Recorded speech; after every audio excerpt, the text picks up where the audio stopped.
megalayapost.news.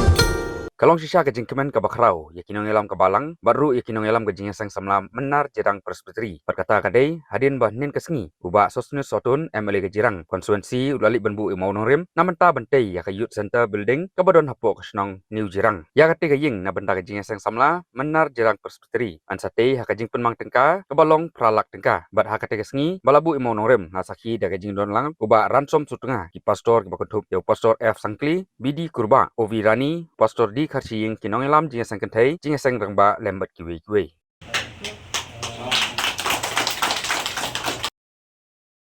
Lene ya ka jinglong jingman jong ki khun samla namar ba katkum ka jingi ka juk ka bamenta ni ba ka juk ka bamenta kedai ka juk ka ba langam ha ka jing snew ki khun samla kilapoi ha ki lenti ki babun ha ki jing bakla ha ki jingim ka jungki Kidon ke balangop hagi jingdi buai ki jongki ke baman kasni kidon ke lapoi haga jing ngop ke jongki haga jingdi ha jing dan benta ke jongki bandi yo drugs uba kene ke juk ka bamenta ngeli kalong ba shirke hado kata-kata wat hagi nong kendong ngayo ya kata ke jingtip ba wat hagi nong kendong ke bang ngimpoi perkat drugs upoi Upoi haki jaka senong gendong. Ti lingba ka jingdon ka jong ka nika youth center. Kabang nginchna ai ba kan long. Ka shlem jong ka jihikai. Lane ka lat kalenti ka ba ka presbytery hiborokowe. Kanyo ban lum mi ki khun samla. Lingba ka jingdon ka jik ka jong ka youth center. Gilaban ai kumbala penpau di pastor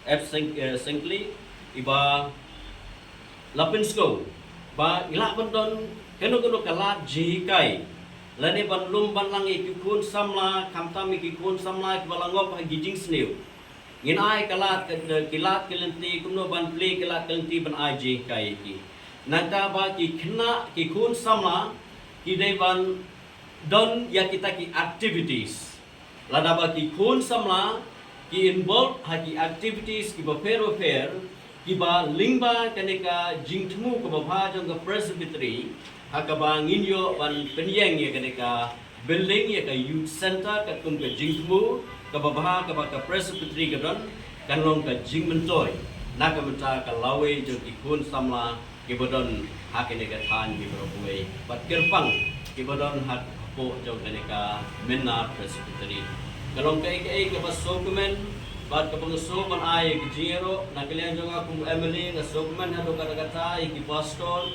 ya ki temen basan ya ki jeseng kentai ki jeseng samla ki rangba baro ki ba don ya keneka jingtumu ka babha na ka benta kumno ban warna ya ki kun samla bala ban desong ya ki bagi kun samla ki de ban long ka lawe ka babha ake imlang ke salang. Ikwa bagi kun samla kinwan syakmat. Ka jingjot jong ka ri ke jongi lane ka jingjot jong ka dong ka than ke jongi. Kadai ba ki kun samla kisah yalam bakla haki lenti ke basliu. Tingidon kam ki kun samla bakinwan hakalenti ke babek. Ngidon kam ki kun samla wan hikai ki hakalenti ke pamaki kintip kumno ba kin yeng halaki jong ki kijap lane kintip kumno ba kin yat hakalenti ke babet hakalenti ke babha tegi kermen scam baling ba ka jing trelang u Emily u FDC jong ki ringkat bat ka presbytery hi gorokwe ngalong Emily ngalong tang ubreu ngelaban dan kijing dona tega kerpat ikut pastor bani ai jimot lang banya bu kijing duai dan kebenta jonga te ngalong bala kloy ban pediang ki kijing ai jimot kejuki nama ngaton kam baga konsensi kejungi bagandai ke konsensi ke padonam kijing ma ke konsensi ke bakiu ke konsensi ke biyak state haboro kebenta kata kadai ke thong ke bak matam ke bangang ngaton na kebenta ban kintiu ya ke konsensi Na kabantaban kentiu ya kadong katahan kajungi. Ngiton kami kajingit relang. Meghalaya Post.news.